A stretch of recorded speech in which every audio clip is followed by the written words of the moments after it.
Attendez. Au moment où Je suis en train... Non, mais au moment où vous aviez récupéré sa tribune, vous n'étiez plus en contact. Je n'étais pas en contact avec elle. Est-ce que vous êtes sûr que vous n'étiez pas en mission commandante pour Mme Niakate à l'époque? Mais les enquêtes sont en cours.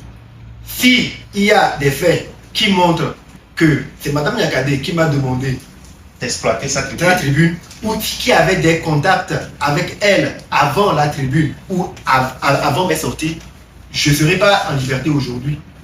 J'ai pris la tribune comme un citoyen, comme tout autre citoyen pouvait le faire.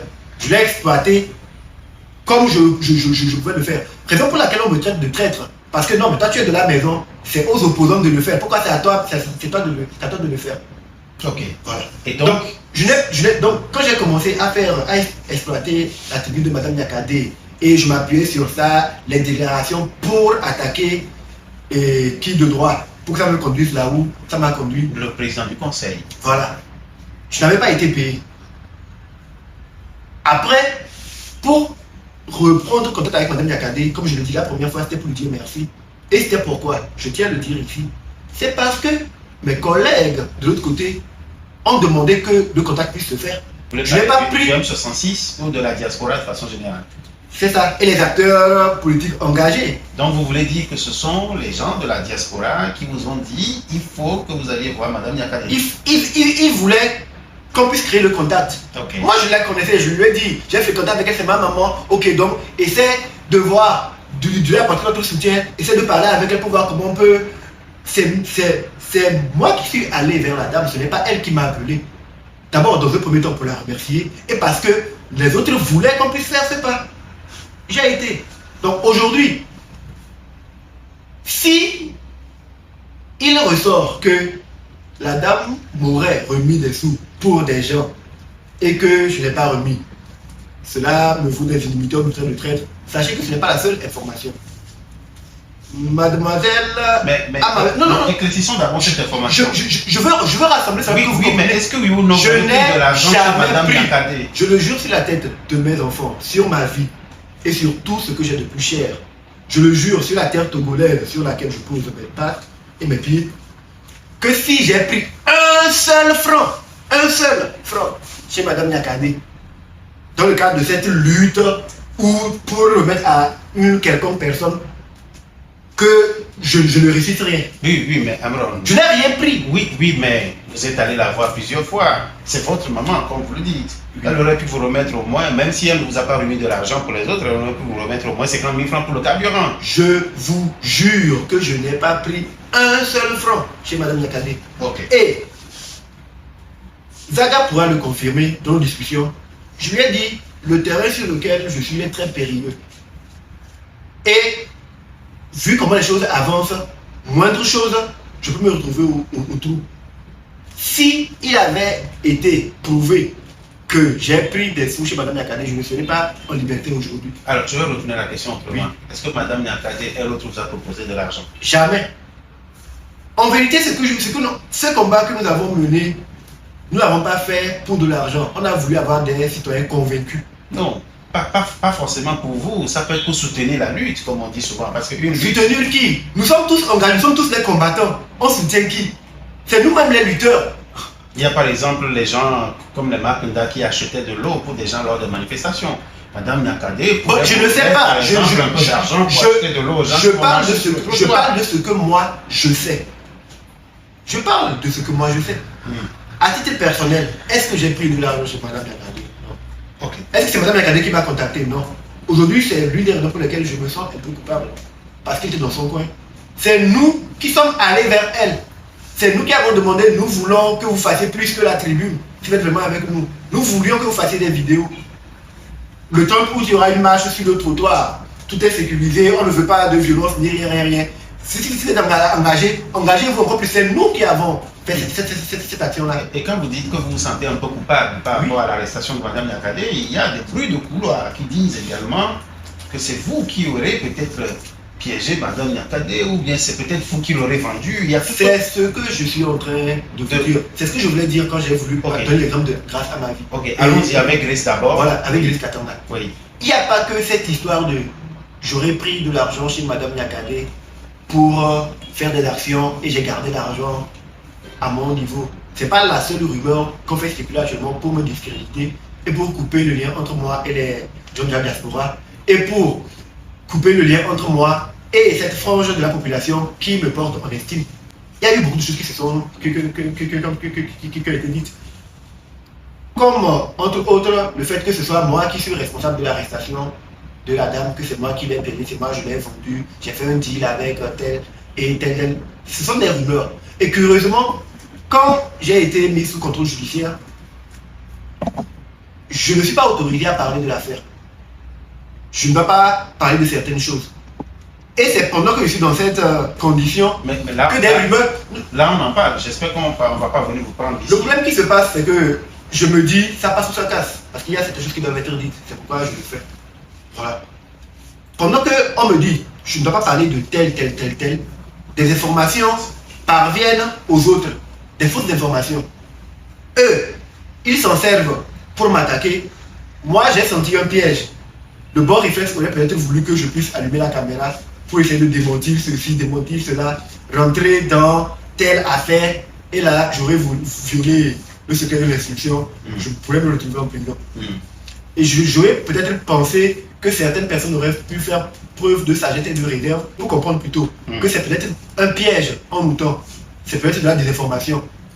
Aujourd'hui, je ne suis pas traître à cause de ma vidéo. C'est ce que je disais en début d'émission. Je suis traître parce que oui, j'aurais pris de l'argent pour donner à des gens et je ne l'ai pas fait.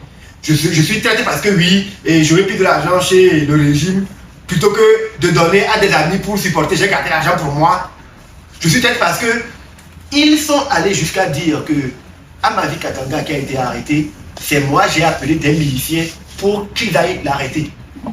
Donc il y a tellement de choses qui se disent aujourd'hui. Vos collègues, vous savez qu'il y a une 66. Non, certaines personnes qui sont dans la lutte de cette information. Certaines personnes de la diaspora qui sont dans la lutte répandent la rumeur au sein d'eux aujourd'hui. Et ils appellent même des gens pour leur dire voilà, il faut couper le lien avec tel, la produit ton soutien à Amron. Même ma marque que j'ai lancée pour la commercialiser, ils ont lancé une opération de boycott, ne payez plus du tout. Il a pris de l'argent, il l'a fait. Donc c'est une grande opération qui est mise en branle. Voilà. Alors, aujourd'hui, nous parlons de Madame Nyakadé. Je vais fermer cette page-là. Je vais aborder la page de Essol Gizam Nyansibé. Vous connaissez? Très très bien. C'est un frère, un ami. Oui, mais avant un frère, un ami, un partenaire à vous, c'est le petit frère du président du conseil, Fort Nyansibé. Est-ce qu'il est devenu petit frère du président du conseil après ma libération de prison, où il était avant? Parce que je le connaissais bien avant. Pendant que j'allumais mes caméras et que j'insultais l'ancien président de la République, M. Essol Nyansibé était toujours son petit frère. Et nous connaissions déjà. Et je tiens à vous rappeler, est-ce qu'il vous appelait, est-ce que vous discutiez quand vous étiez sur cette ligne-là? Quand j'étais sur cette ligne, il y a beaucoup de personnes qui ont essayé de me contacter pour me dire ce n'est pas à moi de faire ce que je fais là. J'ai dit non, si ce n'est pas moi, c'est qui d'autre? Moi je fais ce que moi j'ai à faire. M. Essol Nyansibé, je l'ai connu il y a pas mal d'années et nous avons eu à collaborer sur un projet. Et je vais en parler parce que ça cadre avec la situation actuelle. Le titre du projet, c'est la paix. C'est un clip et c'était de l'artiste Nono Nyansibé. Parce que il trouvait qu'il vivait une situation, même au sein de leur propre cercle familial, qui faisait qu'il n'y avait pas vraiment la paix. Ils ont voulu élever des énergies pour que les choses puissent se tasser, que la réconciliation puisse venir. Et Nono, en faisant la vidéo, la paix, c'était aussi pour passer un message au monde. J'ai travaillé sur le scénario de cette vidéo-là. Donc il y avait déjà ce cadre-là. Qu'on me libère après tout ce que j'ai subi. Qu'on veille lutter pour la libération des prisonniers. Et que déjà apprennent que oui, je suis en discussion avec une personne que je connaissais déjà. Oui. Qui elle aussi a déjà fait 2 ans de prison, injustement. Essol Gizam Nyansibé. Mais pourquoi vous dites injustement? Parce qu'il a été libéré et blanchi. Il avait été arrêté avec son frère, Pacha Nyansibé, dans le cadre de la tentative de déstabilisation du pays en 2009. Il a fait 2 ans, il est sorti. Donc il est bien placé pour comprendre ce que c'est. Donc si je dois mieux comprendre, vous rencontrez ces derniers temps Essol Gizam Nyansibé, le petit frère du président du conseil Fort Nyansibé. Ces derniers temps, je rencontre beaucoup de personnes. Y compris Essol Gizam Nyansibé. Il fait partie des personnes de quoi est-ce que vous parlez quand vous vous voyez? On parle de la vie, de tout et de rien. de comment on peut faire en sorte que les choses puissent aller dans l'intérêt général. Tout comme j'ai cette discussion-là quand je rencontre des gens de l'opposition. Est-ce qu'il ne serait pas un envoyé spécial du président du Conseil? Est-ce que les gens avec qui je parle, qui aiment leur pays, qui veulent voir leur pays changer et qui ont leurs parents aussi dans le gouvernement, dans le régime, parce que moi je suis ici du régime, est-ce que c'est mon père qui m'envoie faire ce que je fais? Est-ce que c'est un frère qui m'envoie faire ce que je fais? Je pense qu'à un moment donné, il faut qu'on fasse preuve de sagesse et d'intelligence. Il faut qu'on évite de toujours essayer de voir les poux là où il n'y en a pas. Aujourd'hui, nous exigeons ou nous réclamons la libération des prisonniers politiques. Nous ne l'exigeons pas au vide. Il faut bien qu'il y ait quelqu'un qui prenne sur lui de faire libérer ces personnes-là. Si on doit être hors du cadre.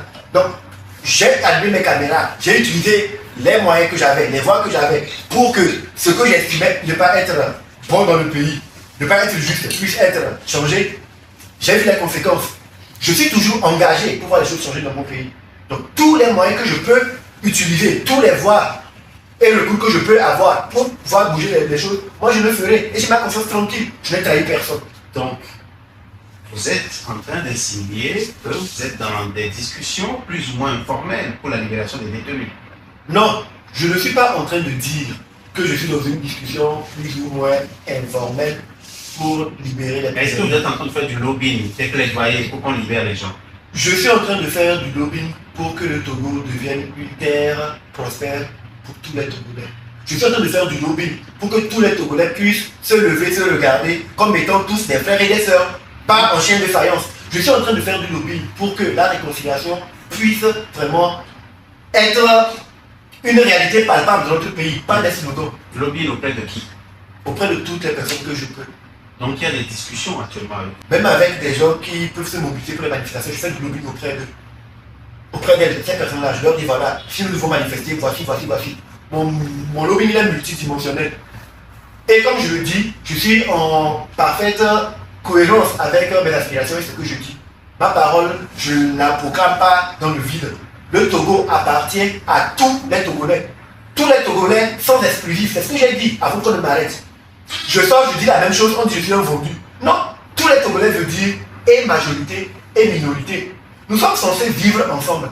Les gens de la minorité se comportent comme ils se comportent parce qu'ils sont dans l'ignorance et parce qu'ils manquent de savoir vivre.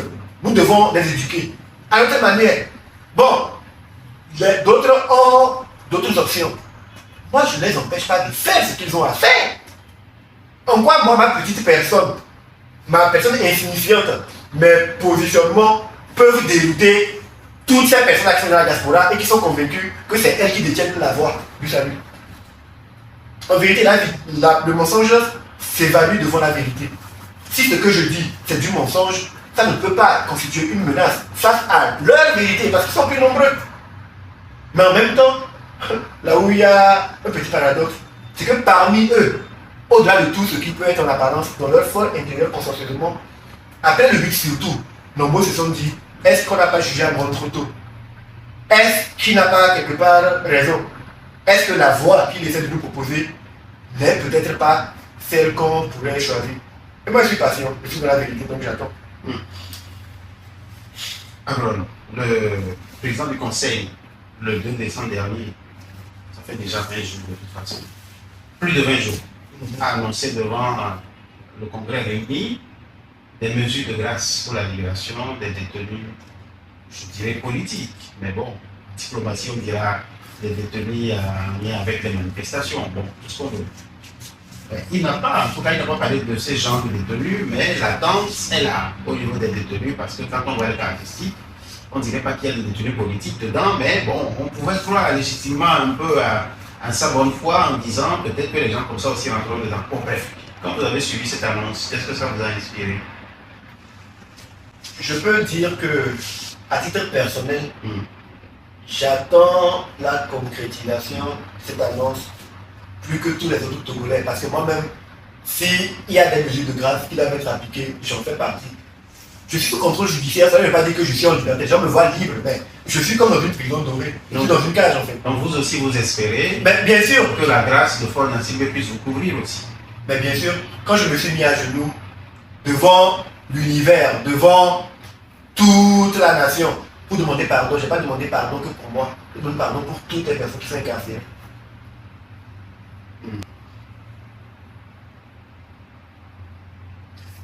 Le slogan « Ford doit partir », il est bien beau. Mais s'il faut que M. Ford parte, c'est lui qui va partir. Ford va partir, il ne dit pas « nous devons faire partie ». Si nous devons, faisons-le. Mais quand on ne peut pas changer quelque chose dans l'immédiat, l'intelligence voudrait qu'on compose avec. C'est cette composition-là qui est floue. Comment on compose avec? Cette question revient encore. Comment on compose avec? Voilà. Moi, j'ai décidé de composer avec. Et voici comment je compte faire. Okay. Par exemple, j'ai vu la dernière fois, il y a eu le programme Novifi. J'ai vu qu'il y a eu 7000 personnes qui sont... Non, 700 000 personnes. 700 000 personnes qui sont sorties. Ne me dites pas que vous croyez à la pertinence de ce projet. Que je crois en la pertinence ou pas, je vais composer avec. Et je te montre comment je compose avec cette situation. Nous sommes 8 millions au Togo. Et même si on crée des emplois, il y aura toujours des gens qui sont dans la précarité. C'est comme dans tous les pays du monde. Nous voulons que les choses changent dans notre pays. S'il n'y a pas encore les emplois qui ont été créés, s'il n'y a pas encore le nombre d'hôpitaux qu'on veut avoir, s'il n'y a pas encore les écoles que nous voulons, qu'il y ait un programme qui puisse penser aux personnes vulnérables. Moi, je ne crache pas les défis. C'est une bonne chose. Mais est-ce que c'est suffisant? Non. J'ai lu quelque part, c'est 5 000, d'autres disent c'est 25 000. Dans un cas comme dans l'autre, que ce soit les 3 milliards 500 ou les 17 milliards 500, ce que moi je dis, c'est bien. Gardons ça. Comment je compose avec? Plutôt que d'insulter ces femmes-là qui sont sorties, leur dire non, vous êtes des femmes bêtes et tout. Non, non, mais en soi, c'est pas les femmes-là qu'on insulte. Laisse-moi aller. C'est le talent d'économiste du président du conseil que maintenant, il ne faudrait pas par exemple, interroge. Maintenant, il ne faudrait pas que nous insultions notre talent de leader. Nous avons besoin des personnes mobilisées sur le terrain. Ce ne sont pas des animaux qui sortiront répondre à nos mots d'ordre quand on les lancera. Ce sont des hommes.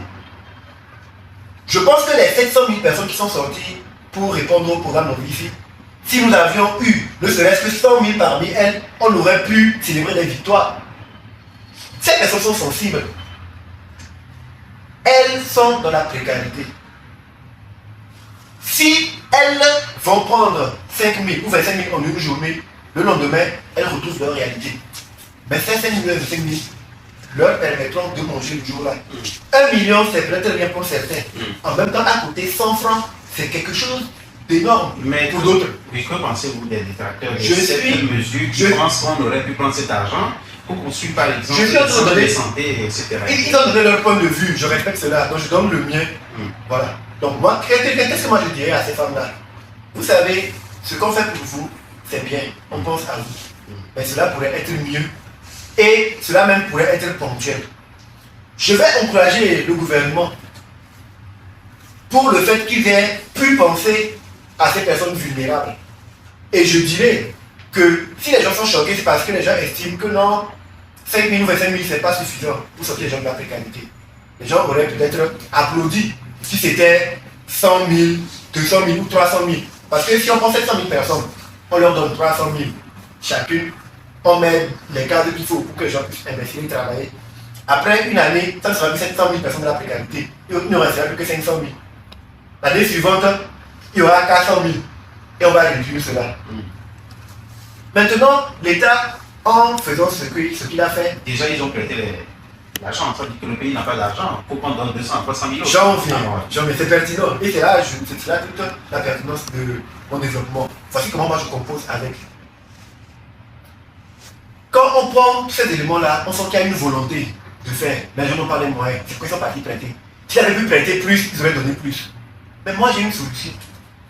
Quand je suis les lives de Ferdinand Haïté, je l'entends faire beaucoup de révélations. Je ne sais pas si elles sont fondées ou pas, si elles sont vérifiées ou pas. Mais si je prends le simple exemple du porc qu'il donne et la recette du porc, On dit le port, ça fait près de 1000 milliards de recettes, mais à peine 2 milliards sont versés dans les caisses de l'État. Donc si nous mettons un mécanisme pour faire en sorte que, ne serait-ce que les ressources du port puissent être reversées au trésor, que les richesses du port, les finances du port puissent revenir à l'État, nous avons suffisamment de quoi et dégager des fonds pour soutenir les gens vulnérables, mais en même temps apporter une subvention au prix du gaz. Les personnes qui prennent 25 000 francs peuvent payer du gaz, avoir de l'économie. Nous pouvons avoir de quoi apporter une subvention au prix de l'électricité, au prix de l'eau. Ça, c'est que le port, ça. Si on doit voir, et les phosphates, on doit voir les gens qui sont cités dans les différents rapports, qui détournent l'argent du pays.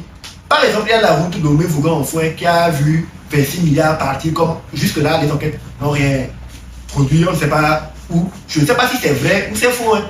Je parle avec des pincettes, je ne sais pas, parce qu'il y a beaucoup de... Ce qui est sûr, c'est une voie qui a été financée 2 fois. Voilà. Donc, si on fait en sorte de juguler toutes ces registres financiers qui laissent sortir de l'argent, on jugule l'hémorragie, je pense qu'on aura suffisamment de ressources pour faire mieux. Donc je dirais à ces femmes-là, qu'elles se mobilisent. Elles ont remercié le président du conseil pour ce qu'il a fait, c'est bien. Mais qu'elles se mobilisent, qu'elles sortent en tas, en nombre comme elles sont sorties, pour l'encourager à faire en sorte que les gens arrêtent les détournements, pour qu'ils puissent avoir plus de ressources et leur venir en aide. Elles sont dans la légalité si elles le font. On ne peut pas les arrêter parce qu'elles veulent encourager le président du conseil. En français facile, vous voulez encourager les femmes à faire des manifestations pour réclamer la lutte, non, la fin de l'impunité. Non, vous m'avez posé la question concernant nos vici et comment je compose. J'ai dit ce que moi je pensais. Mais je n'ai pas fait d'action pour demander à Christian de faire quoi que ce soit. Merci. Amron, l'AHAC, la haute autorité de l'audiovisuel de la communication, est devenue ARC. Aprusia aussi, hein, censé normalement lutter contre les crimes économiques. La corruption a aussi changé de nom. Qu'est-ce que ça vous inspire, hein, ces mutations en cours? Est-ce que ça vous amène, vous, hein, quelqu'un d'aussi critique, un combattant, si je veux le dire, à croire en la 5e République? Est-ce que pour vous, c'est quelque chose de nature à encourager à l'espoir? Je suis d'abord un peu triste que la Pulsia ait existé durant tout ce temps. 10 ans précisément. Et qu'on n'ait pas pu avoir quelque chose de concret, malgré tout ce qu'il y a eu comme scandale financier. Ce qui peut me réjouir dans la nouvelle forme qu'elle a, c'est qu'on nous renseigne que les membres de cette institution verront leur autorité, leur pouvoir être renforcés. Moi, je suis de ceux qui disent, peu importe qui nous avons été hier, aujourd'hui reste la meilleure des opportunités pour définir qui nous voulons être demain. Rien n'est tard. Et moi, à titre personnel, je prendrai des gens au mot. Il y a des rapports qui ont été produits durant des années. En 2022, il y a eu les rapports de l'ITIE, les rapports de l'IGE et tout. Et jusqu'à aujourd'hui, il y a des zones d'ombre qui existent toujours. Et les conséquences de ce détournement, de ces malversations, nous continuons par les subir aujourd'hui. Donc aujourd'hui que nous avons une institution dont les pouvoirs ont été élargis et plus renforcés, ce serait bien de les mettre le plus tôt possible au travail, plutôt que de leur donner l'argument de ne pas travailler en disant oui, on est installé, on n'a pas encore commencé à travailler, les gens nous critiquent, on est découragés. En tant qu'acteur de la société civile, en tant que lanceur d'alerte, en tant que leader d'opinion, nous devons nous saisir de tous les rapports qui n'ont pas été épurés jusque-là pour les mettre sur la table de cette institution-là dès la première semaine où ils sont installés. Parce que s'ils prennent 3-4 semaines, c'est suffisant pour nous produire des faits. Est-ce que vous croyez? Je veux pouvoir faire cette démarche-là. Essayer de faire le lobbying pour que les personnes responsables ou en charge de faire cette démarche-là puissent la faire et qu'on ne puisse pas avoir gain de cause avant que je me prononce. Mais je veux rester dans la légalité. Ok, mais Aprusia, c'est toujours Soufou Gnassingbé.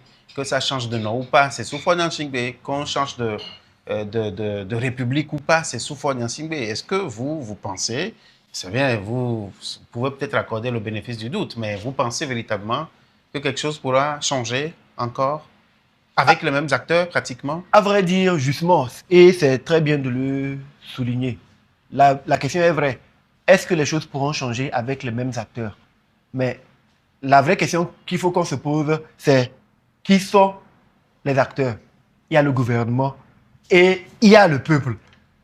Il n'y a pas que le gouvernement. Le problème n'est pas que le gouvernement. Nous sommes dans la situation où nous sommes aujourd'hui parce qu'une partie des populations n'est pas encore suffisamment consciente pour savoir c'est quoi ses droits et c'est quoi ses devoirs. C'est quoi sa responsabilité. Les choses ne vont pas comme elles devraient être parce que nombreux d'entre nous ne savons pas qu'est-ce que nous devons faire pour que les choses aillent. Donc c'est une responsabilité collective. Et avec Ouffor Gnassingbé, le système global qui nous gouverne, s'il ne change pas systématiquement, s'il ne change pas jusqu'à dans ses fondamentaux, nous verrons demain M. Faure Gnassingbé partir, les choses resteront en l'état. Les hommes, quand ils ont la volonté, peuvent changer, même en étant au sein d'un système. Je suis issu de la minorité. Je suis né dans la minorité. Pendant les 20 dernières années, j'ai vécu au Togo sous Faure Gnassingbé. Mais c'était dans la 5e République que j'ai fait ce que j'avais eu à faire. Donc je pense que la 5e République, la 6e, la 4e, le nom de la République n'est pas un problème. C'est les hommes qui font la République le problème. Mais est-ce que, en tant que population, dirigeants, même les dirigeants, ceux qui dirigent font partie de la population. En tant que population, dirigeants et dirigés, est-ce que nous jouons tous nos partitions pour que le pays puisse aller de l'avant? C'est ça la vraie question. Vous aviez dit, je veux bien vous prendre au mot, 2025, le Togo sera libéré. Oui. Il reste moins de 10 jours pour la fin de 2025. Est-ce que la libération du Togo tient toujours? En vérité, comme je l'ai dit dans mon live précédent, mon avant-dernier live, le changement que nous voulons voir venir est déjà là. Sauf que c'est à cause de notre manque de... Est-ce que Faure est parti? Le changement n'est pas le départ. Parce que quand j'ai commencé... Dans l'inconscient collectif, c'est ça, hein, Faure est parti. Dans l'inconscient collectif. Oui. Mais je ne suis pas responsable de la croyance du collectif. Puisque moi, quand je me suis engagé dans cette bataille, j'avais un canevas. Les mots que j'utilisais, je les connaissais. Je savais sur quel principe je me basais pour me protéger parce que je suis sur le territoire. Je savais les énergies que j'élevais. J'ai dit, et je fais partie de ces rares jeunes qui ont défendu la 5e République dès l'entame de cette République. Mais on me l'a reproché quand j'attaquais le président. Tu n'as pas dit que tu vas dire la 5e République. J'ai dit non. On nous a présenté la 5e République sous un autre jour. Dans l'exercice de la 5e République, je vois que les choses ne sont pas en adéquation avec ce que nous a promis. J'attaque cela. Et c'est mon droit. Ça ne change, ça n'a pas changé. Mon problème n'est pas une personne. Je suis opposé à un système. Maintenant, est-ce que les choses ont changé? Je dis oui, déjà. Mais sauf que le fait qu'on soit trop émotif ne nous fait pas nous rendre compte qu'aujourd'hui, la pression populaire a mis le gouvernement en faiblesse.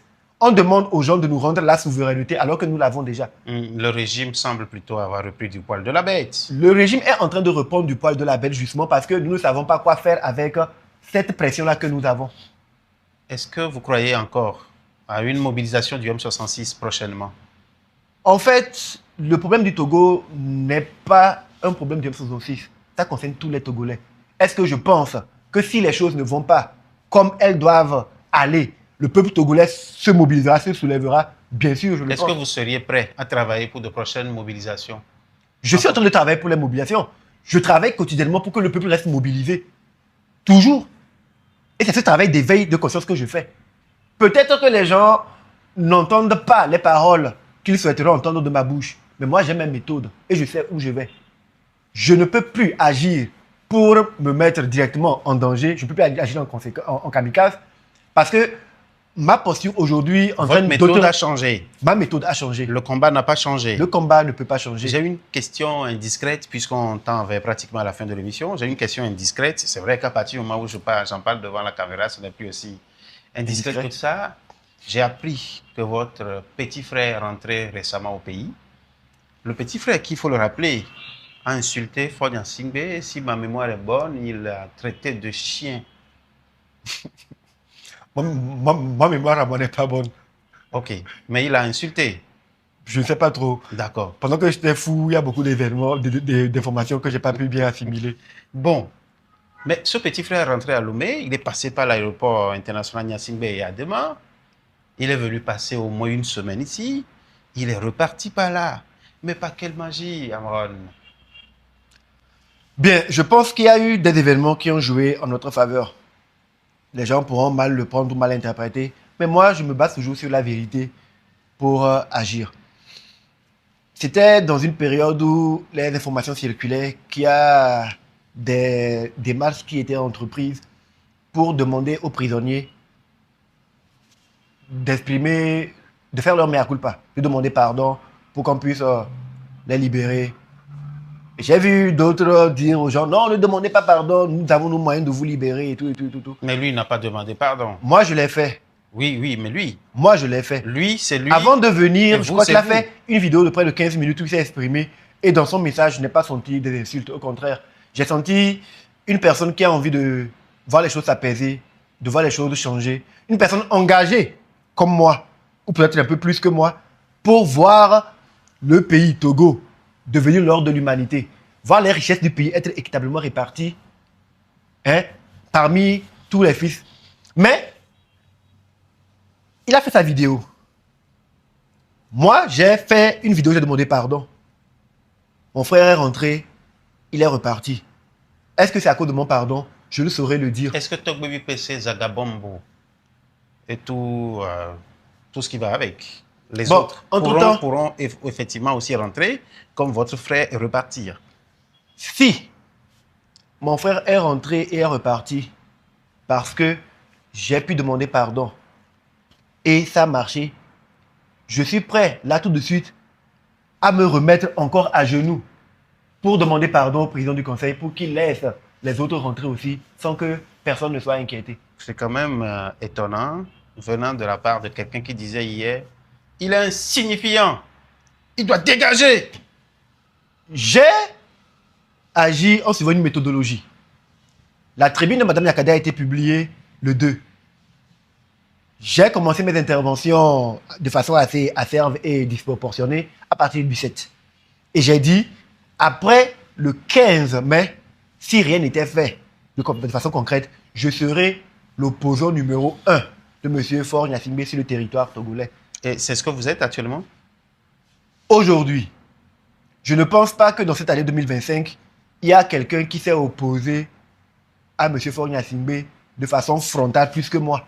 Donc, à l'heure actuelle, je suis l'opposant numéro 1 de M. Faure Gnassingbé. Amron, nous sommes arrivés au terme de cet entretien. Au-delà des polémiques, au-delà de tout ce que nous avons, tout ce dont on a parlé, comment vous voyez le futur du Togo et quel rôle pensez-vous aujourd'hui pouvoir jouer dans ce futur, dans cet avenir? Le futur du Togo, moi, je l'ai toujours vu radieux. Et c'est l'une des raisons pour lesquelles j'ai engagé mes énergies dans ceci. Aujourd'hui, comme je le dis, le changement a déjà commencé. Sauf que les gens ne le voient pas se concrétiser comme cela se doit. Quand on met une graine sous terre et on espère voir un baobab pousser, quand la graine pourrit et qu'il y a une jeune plante qui pousse, ce n'est pas parce que la jeune plante n'a pas la forme du baobab qu'on va tuer la plante. Non, il faut entretenir cela.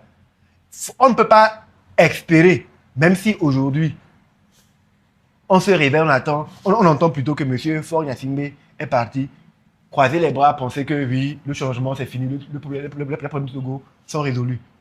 C'est les mêmes erreurs que nos prédécesseurs ont fait, en se focalisant uniquement sur la personne de Gnassingbé et Adema. Quand il est mort, ils n'ont pas trouvé d'autres arguments pour combattre le système que de continuer par combattre un nom. Je ne veux pas m'inscrire dans cette lignée-là.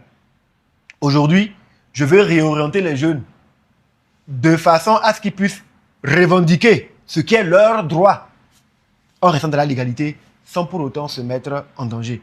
Il y en a qui disent qu'au point où nous en sommes, le pacifisme ne peut plus rien résoudre. Ils sont libres d'essayer leur méthode. Mais moi, je reste fondamentalement convaincu que s'il faut, et c'est ce que j'ai dit avant de commencer cette bataille, qu'un Togolais perde la vie, s'il faut qu'un Togolais perde la vie pour que les choses changent, je veux que ce soit moi, ce Togolais-là. Mais je ne peux pas engager la vie des autres. Je ne crée pas la vie. Je suis responsable de la mienne, pas des autres. Il y en a qui ont perdu la vie à partir de mai, enfin à partir de juin en allant. Est-ce que vous vous sentez coupable? À vrai dire, je prends sur moi ce fardeau-là, que les gens puissent dire que oui, les gens sont morts à cause de moi et tout. Je pense sur moi ce fardeau. Mais, en toute objectivité, en toute honnêteté, j'ai ma conscience tranquille. Mais dans l'histoire du Togo, il y a eu beaucoup de personnes qui ont perdu leur vie pour. Moi-même, j'en fais partie des gens qui ont risqué. Je ne veux pas faire porter le chapeau à qui que ce soit. En mon âme et conscience, je ne me sens pas responsable de la mort de qui que ce soit. Mais, si me faire porter ce manteau-là peut soulager la conscience des gens pour qu'ils puissent faire ce qu'il faut faire, j'accepte. Amron, nous sommes arrivés au terme de cet entretien. Est-ce que vous avez un dernier mot, une phrase ou un message qui vous tient à cœur que cet entretien n'a pas permis de relever? Avant toute chose, je m'éloigne de la politique. Faut que je me présente citoyen. Je suis lambda. Je représente la voix de la crise, la voix polémique, la voix de la veuve de l'orphelin, la voix d'en bas. Ceci n'est pas un hit, mais une météorite, une dose de cachet lyrical proscrit aux néophytes. Si le verbe est maître, je suis l'acolyte. Vecteur de la lumière céleste, je suis de l'élite. Formons des divisions contre la division. Au-delà de l'union, il nous faut fusionner nos visions. Brisons l'inaction, activons l'action, réactivons l'imagination, action-réaction.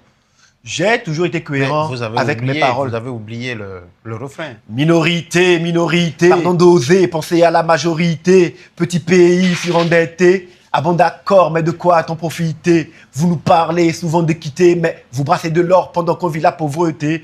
Code promo pour l'impunité. Dans quel pays les voleurs ont l'immunité? Pour dire quoi?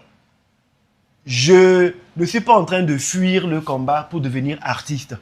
C'était dans ma posture d'artiste que j'ai chanté Minorité. Donc je continue ce que j'ai commencé. Sauf que un pied qui glisse doit beaucoup apprendre aux autres. Je n'oblige personne à me faire confiance. Qui suis-je? Même le grand Dieu ne fait pas l'unanimité. Donc je ne peux pas vouloir convaincre tout le monde.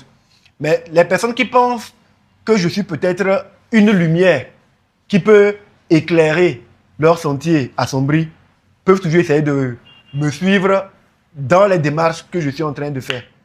Je ne veux pas me positionner comme étant le leader qui donne l'ordre ou des instructions pour que les autres suivent. Mais moi, je veux tracer la voie. Je veux marquer des pas. Et si des gens estiment que ce sont de bons pas ou des pas sûrs, je les inviterai simplement à marcher dans mes pas. C'est tout. À part ça, tout le reste, c'est du folklore. Le Togo est bien plus grand que nous. Et c'est quand même malhonnête de faire croire aujourd'hui qu'Amron, le petit Tchala qui est ici, est le problème du Togo. La vie est belle dans le meilleur des mondes. Amron, merci. Merci, Capture. Remercions également à chers téléspectateurs d'avoir passé ce temps avec nous. C'est un plaisir. On se retrouve dans le prochain numéro avec un autre invité aussi XXL, sera-t-il, pour la suite de l'aventure.